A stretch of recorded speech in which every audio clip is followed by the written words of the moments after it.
ਸਰਕਾਰਾਂ ਨੇ ਜ਼ੁਲਮ ਕੀਤਾ, ਉੱਥੇ ਅਟੈਕ ਕੀਤੇ, ਭਾਵੇਂ ਉਹ ਬਦਾਲੀ ਸੀ, ਜ਼ਕਰੀਆ ਖਾਨ ਸੀ, ਕੋਈ ਵੀ ਸੀ, ਭਾਵੇਂ ਉਹ ਮੱਸਾ ਰੰਗੜ ਸੀ।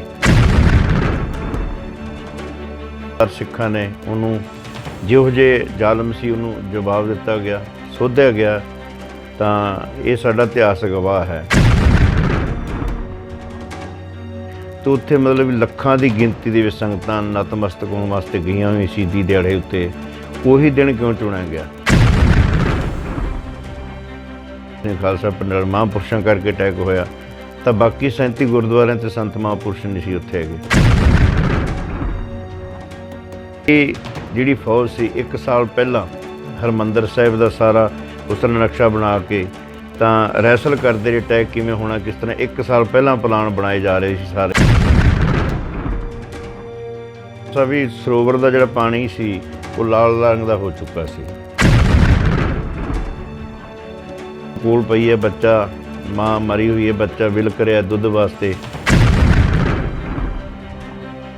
ਜੀ ਕੀ ਫਤਿਹ। ਜਿਸ ਤਰ੍ਹਾਂ ਕਿ ਗੱਲ 84 ਦੀ ਕਰੀ, ਅੱਜ ਭਾਵੇਂ 37 ਸਾਲ ਹੋ ਗਏ, ਪਰ ਜਿਹੜੇ ਪਰਿਵਾਰਾਂ ਤੇ ਜਿਹੜੇ ਸਿੱਖ ਦੇ ਪਰਿਵਾਰਾਂ ਨੂੰ ਉਜਾੜਿਆ ਗਿਆ ਉਸ ਸਮੇਂ ਦੀਆਂ ਸਰਕਾਰਾਂ ਵੱਲੋਂ, ਪਰ ਅੱਜ ਵੀ ਉਹ ਲੋਕ ਬੜੇ ਭੜਕਦੇ ਫਿਰ ਰਹੇ ਨੇ। ਨਾ ਕਿਸੇ ਸਰਕਾਰ ਨੇ ਸੁਣੀ, ਪਰ ਸਿੱਖ ਕੌਮ ਨੂੰ ਹਰ ਸਰਕਾਰ ਨੇ ਦਬਾਉਣ ਦੀ ਕੋਸ਼ਿਸ਼ ਕੀਤੀ ਆ। ਪਰ ਇੱਕ ਅਜਿਹੀ ਕੌਮ ਆ ਜਿਹੜੀ ਕਿ ਅੱਜ ਤੱਕ ਨਾ ਕਿਸੇ ਤੋਂ ਦਬੀ ਆ ਅਤੇ ਨਾ ਹੀ ਦਬੂਗੀ। 84 ਦੇ ਮਾਮਲੇ ਨੂੰ ਲੈ ਕੇ ਅੱਜ ਅਸੀਂ ਗੱਲਬਾਤ ਕਰਾਂਗੇ।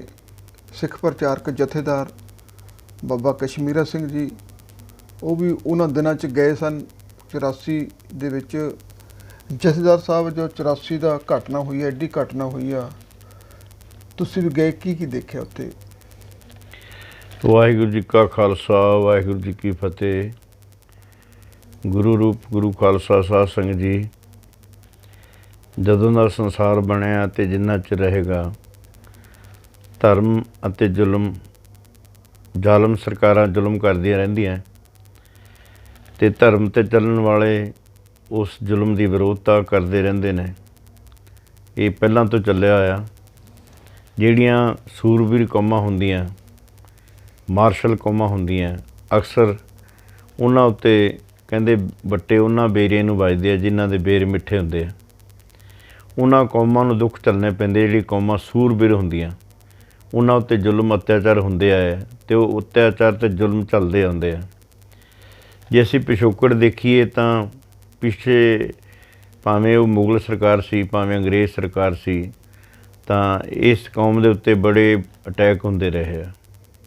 ਅਤੇ ਸਾਡੇ ਕੇਂਦਰੀ ਸਥਾਨ ਜਿਵੇਂ ਅਕਾਲ ਤਖ਼ਤ ਸਾਹਿਬ ਸਾਡੀ ਆਣ ਅਤੇ ਸ਼ਾਨ ਅਤੇ ਜਾਨ ਆ ਸਾਡੀ।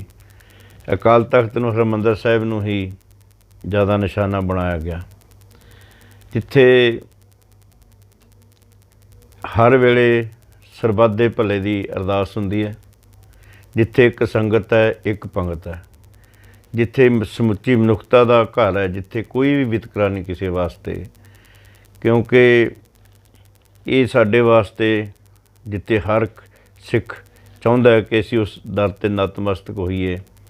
ਜਦੋਂ ਐਸਾ ਵੀ ਸਮਾਂ ਆਇਆ ਕਿ ਸਰਕਾਰਾਂ ਨੇ ਉੱਥੇ ਜਾਣ 'ਤੇ ਸਾਡੇ 'ਤੇ ਪਾਬੰਦੀ ਲਾ ਦਿੱਤੀ, ਕਿਉਂਕਿ ਜਦੋਂ ਸਿੱਖ ਹਰਿਮੰਦਰ ਸਾਹਿਬ ਸਰੋਵਰ ਵਿੱਚ ਇਸ਼ਨਾਨ ਕਰਦਾ, ਪਤਾ ਨਹੀਂ ਇਹਦੀ ਰੂਹ ਦੇ ਵਿੱਚ ਕੀ ਸ਼ਕਤੀ ਫੂਕੀ ਜਾਂਦੀ ਹੈ ਕਿ ਮੌਤ ਨੂੰ ਮਖੌਲ ਸਮਝਣ ਲੱਗ ਜਾਂਦਾ।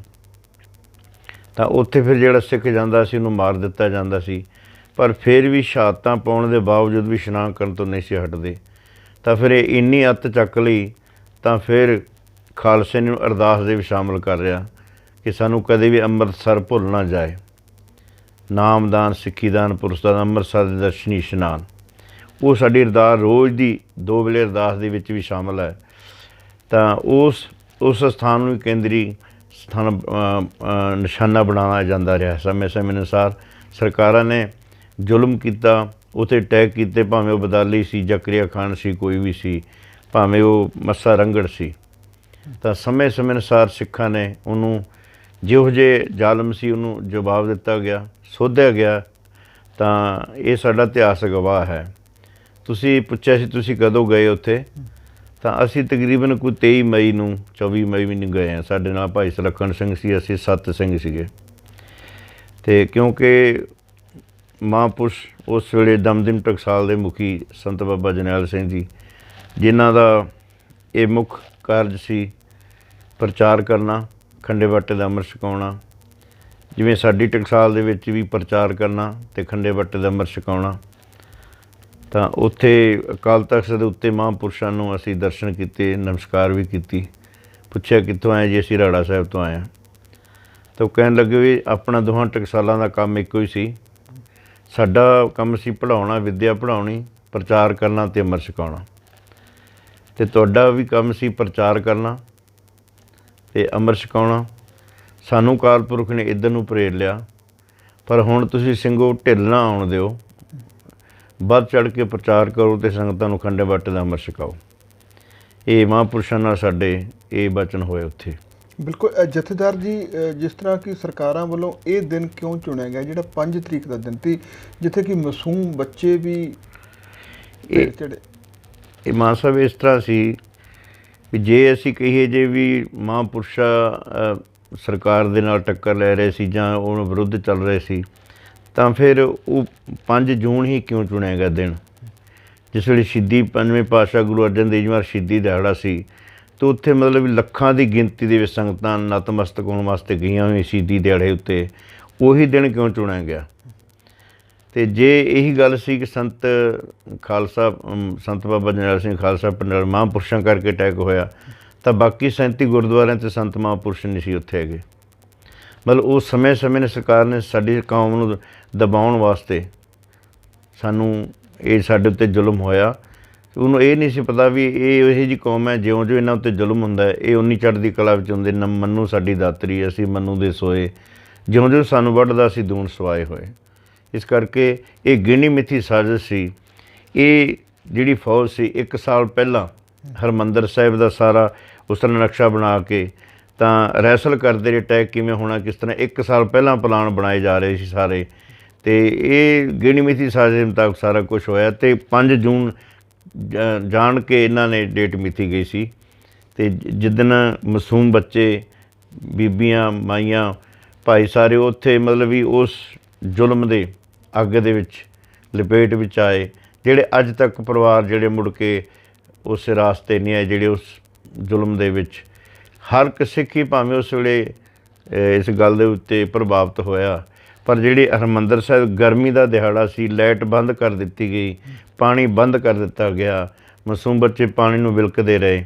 ਜਦੋਂ ਕਿ ਇਸ ਤਰ੍ਹਾਂ ਤਾਂ ਲੋਕ ਕਿਸੇ ਦੇਸ਼ ਦੇ ਦੂਜੇ ਦੇਸ਼ ਦੀ ਜਨਤਾ ਉੱਤੇ ਵੀ ਇਸ ਤਰ੍ਹਾਂ ਜ਼ੁਲਮ ਨਹੀਂ ਕਰਦੇ ਜਿਵੇਂ ਸਾਡੀ ਫੌਜ ਸਾਡੇ ਉੱਤੇ ਕਰਦੀ ਰਹੀ, ਕਿਉਂਕਿ ਉਹਨੂੰ ਪਾਣੀ ਵੀ ਪੀਣ ਵਾਸਤੇ ਨਹੀਂ ਦਿੱਤਾ ਗਿਆ ਬੱਚਿਆਂ ਨੂੰ। ਉਹਨਾਂ ਦਾ ਕੀ ਕਸੂਰ ਸੀ? ਬਿਲਕੁਲ ਜਥੇਦਾਰ ਜੀ, ਜਿਸ ਤਰ੍ਹਾਂ ਤੁਸੀਂ ਗੱਲਾਂ ਦੱਸ ਰਹੇ ਹੋ, ਗੱਲਾਂ ਅਸੀਂ ਤੁਹਾਡੀਆਂ ਵਿਚਾਰ ਸੁਣ ਰਹੇ ਹਾਂ, ਪਰ ਸਾਡੇ ਵੀ ਲੂੰ ਖੜੇ ਹੁੰਦੇ ਨੇ। ਜਦ ਉਸ ਸਮੇਂ ਦੇ ਵਿੱਚ ਤਾਂ ਦੇਖ ਨਹੀਂ ਹੁੰਦਾ ਹੋਣਾ ਇਹ ਸਿਸਟਮ।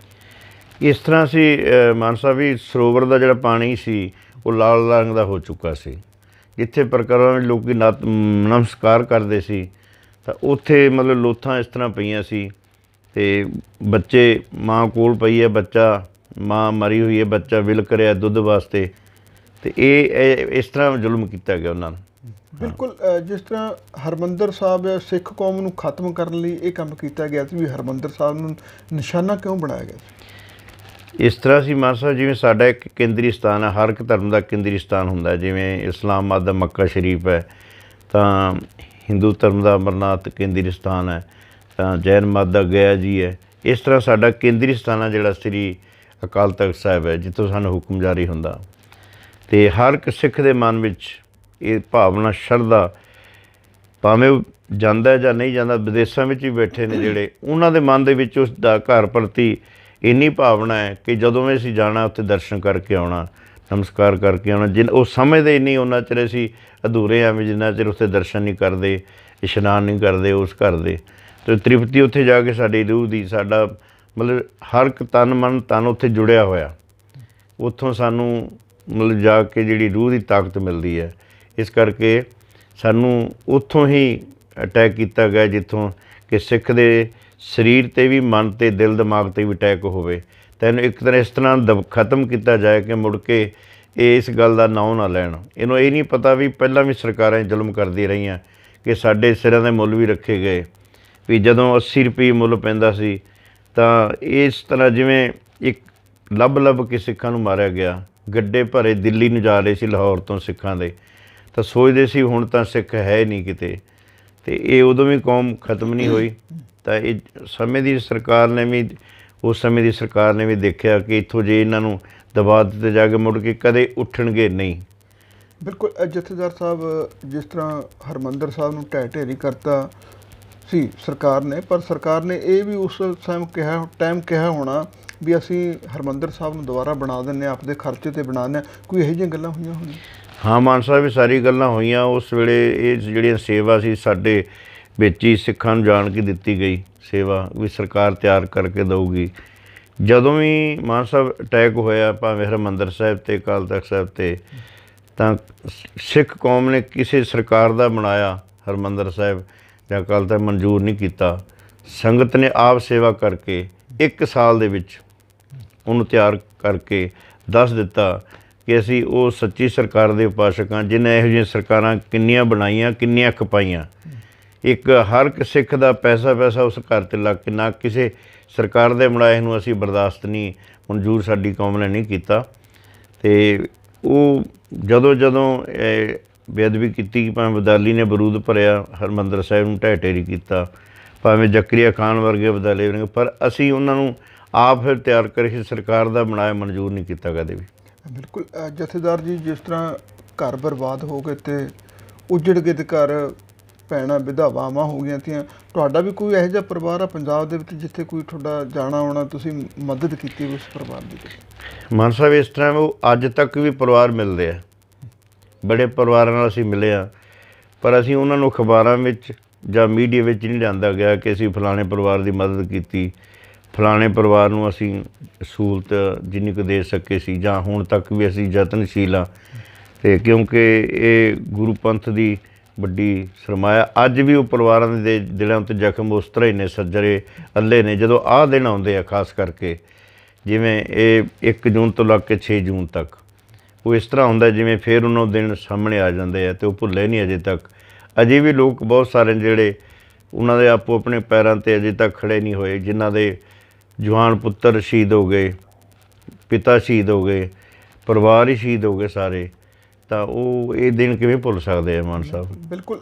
ਜਥੇਦਾਰ ਸਾਹਿਬ, ਲਾਸਟ ਸਵਾਲ ਆ ਸਾਡਾ, ਜਿਸ ਤਰ੍ਹਾਂ ਕਿ ਸਰਕਾਰਾਂ ਦੇ ਹੱਥ ਬੜੇ ਲੰਬੇ ਹੁੰਦੇ ਨੇ, ਉਸ ਸਮੇਂ 4 ਘੰਟੇ ਦਾ ਅਲਟੀਮੇਟਮ ਦਿੱਤਾ ਵੀ 4 ਘੰਟੇ 'ਚ ਜੰਗ ਫਤਿਹ ਹੋ ਜਾਊਗੀ, ਪਰ ਫਿਰ ਵੀ 6 ਦਿਨ ਲਗਾਤਾਰ ਚੱਲਦੀ ਰਹੀ ਆ। ਇਹਨਾਂ ਮਾਨ ਸਾਹਿਬ, ਇਹ ਗੁਰੂ ਮਹਾਰਾਜ ਦੀ ਬਖਸ਼ਿਸ਼ ਇੰਨੀ ਹੈ, ਉਹਨਾਂ ਨੇ ਗਿਣਤੀ ਮਿਣਤੀ ਕਰਕੇ ਦੇਖਿਆ ਕਿ ਇੰਨੇ ਕੁ ਸਿੰਘ ਨੇ ਮਹਾਂਪੁਰਸ਼ਾਂ ਨਾਲ, ਸੰਤ ਬਾਬਾ ਜਰਨੈਲ ਸਿੰਘ ਖਾਲਸਾ ਪਿੰਡਰਾਂ ਨਾਲ, ਅਤੇ ਇਹਨਾਂ ਕੋਲ ਇੰਨਾ ਕੁ ਅਸਲਾ ਹੈ, ਕਿਉਂਕਿ ਉਹ ਖੁਫੀਆ ਬੰਦੇ ਭੇਜ ਕੇ ਉਹਨਾਂ ਨੂੰ ਮਾਨ ਲਾ ਲਿਆ ਸੀਗਾ। ਪਰ ਉਹਨਾਂ ਨੂੰ ਇਹ ਨਹੀਂ ਸੀ ਪਤਾ ਕਿ ਜਿਹੜਾ ਗੁਰੂ ਕਾ ਸਿੰਘ ਹੈ, ਗੁਰੂ ਕਾ ਖਾਲਸਾ, ਉਹਨੂੰ 1 ਨੂੰ 1.25 ਲੱਖ ਦਾ ਖਿਤਾਬ ਦਿੱਤਾ ਕਲਗੀਧਰ ਪਾਤਸ਼ਾਹ ਨੇ। ਤਾਂ ਉਹ ਸਮਾਂ ਫਿਰ ਗੜੀ ਚਮਕੌਰ ਦਾ ਸਮਾਂ ਦੁਹਰਾਇਆ ਗਿਆ, ਜਿੱਥੇ 10 ਲੱਖ ਫੌਜ ਸੀ, ਤਰੋ ਤਾਜ਼ਾ ਤੋਪਾਂ, ਅਤੇ ਉਹਨਾਂ ਕੋਲ ਹਰ ਤਰ੍ਹਾਂ ਦੀ ਤਿਆਰੀ ਸੀ। ਅਤੇ ਇੱਕ ਪਾਸੇ ਗਿਣਤੀ ਦੇ 41, ਕਲਗੀਧਰ ਪਾਤਸ਼ਾਹ ਸਮੇਤ ਗਿਣਤੀ 41, ਅਤੇ ਭੁੱਖੇ ਭਾਣੇ ਕਈ ਦਿਨ ਤੋਂ ਜਿਹਨਾਂ ਛਕਿਆ ਕੁਛ ਨਹੀਂ, ਆਰਾਮ ਨਹੀਂ ਕੀਤਾ। ਉਹ ਫਿਰ ਇਤਿਹਾਸ ਦੁਹਰਾਇਆ ਗਿਆ। 1.25 ਲੱਖ ਸ਼ੇਖ ਲਾਉਂ ਤਬੈ ਗੋਬਿੰਦ ਸਿੰਘ ਨਾਮ ਕਹਾਮ, ਜਿਹੜੇ ਕਹਿੰਦੇ ਸੀ ਉਹਨਾਂ ਕੋਲ 315-12 ਬੋਰ ਰਫਲਾਂ ਨੇ, ਉਹ ਤਾਂ ਸਾਡਾ 4 ਘੰਟਿਆਂ ਦੇ ਕੰਮ ਹੈ।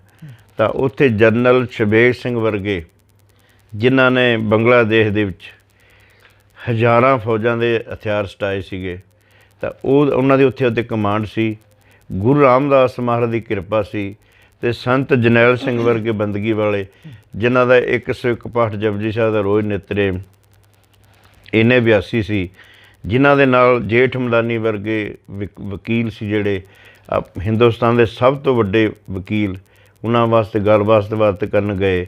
ਜਿਹੜੇ ਸੰਤ ਨੂੰ ਟੈਰਰਿਸਟ ਕਹਿੰਦੇ ਸੀ, ਅੱਤਵਾਦੀ ਕਹਿੰਦੇ ਸੀ, ਅੱਤਵਾਦੀ ਵੱਖਵਾਦੀ ਕਹਿੰਦੇ ਸੀ। ਅਤੇ ਜਦੋਂ ਉਹਨਾਂ ਨਾਲ ਵਿਚਾਰ ਹੋਈ ਤਾਂ ਜੇਠ ਮਦਾਨੀ ਜਾ ਕੇ ਸਰਕਾਰ ਨੂੰ ਆਖਿਆ ਉਹ ਸੰਤ ਨੇ, ਉਹ ਵੱਖਵਾਦੀ ਨਹੀਂ, ਅੰਤਕਵਾਦੀ ਨਹੀਂ। ਉਹ ਐਡਾ ਵੱਡਾ ਪੜ੍ਹਿਆ ਵਕੀਲ ਐਡਾ ਪ੍ਰਭਾਵਿਤ ਹੋ ਗਿਆ ਕਿ ਇੱਕ ਵੀ ਸਵਾਲ ਦਾ ਜਵਾਬ ਜੇਠ ਮਦਾਨੀ ਸੰਤਾਂ ਦੀ ਗੱਲ ਦਾ ਨਹੀਂ ਦੇ ਸਕਿਆ। ਇਹਨਾਂ ਦੀ ਇੰਨੀ ਕਮਾਈ ਸੀ। ਅਤੇ ਉਹਨਾਂ ਨੇ ਪਤਾ ਨਹੀਂ ਕਿੰਨੇ ਕੁ ਹਿੰਦੂ ਪਰਿਵਾਰਾਂ ਦੀਆਂ ਸ਼ਾਦੀਆਂ ਕੀਤੀਆਂ।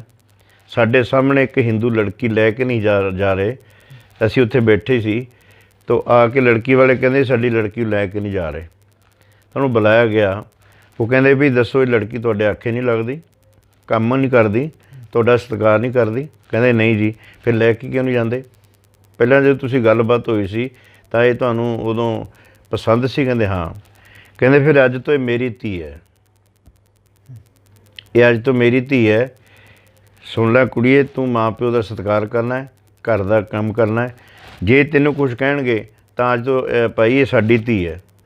ਸੰਤਾਂ ਨੇ ਆਪਣੇ ਕੋਲੋਂ 100 ਰੁਪਈਆ ਪਿਆਰ ਦਿੱਤਾ ਅਤੇ ਇਹਨੂੰ ਸਾਡੀ, ਇਹ ਮੇਰੀ ਧੀ ਅੱਜ ਤੋਂ ਲੱਗੇ ਨਾ ਧੀ ਨਹੀਂ ਹੈ।